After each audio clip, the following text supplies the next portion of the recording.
විදිහට එළියට එන්න.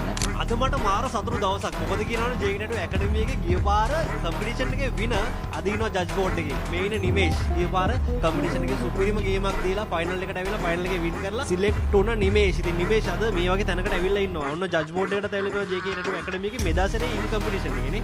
ඉතින් ඔයාලට මොකද හිතෙන්නේ මේ ගැන?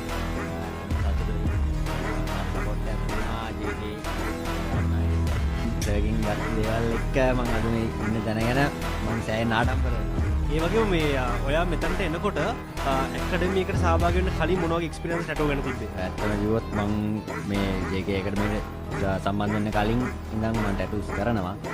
ඒත් YouTube හරහා ඉගෙනගෙන මට සර්ගේ වීඩියෝ හිටලා දින ඒ ආසාවත් එක්ක මම වැඩ කරගෙන හිටියේ ඒකට බාමන් කෙනෙක් විදියට. ඊට පස්සේ මට හිතුණා ටැටූ ෆීල්ඩ් එකට එන්න ඕනි කියලා මම හොඳම තැනක් හෙව්වා මට. තව ටිකක් ඉගෙන ගන්න ප්‍රොෆෙෂනල් ආටිස්ට් කෙනෙක් විදියට එළියට එන්න.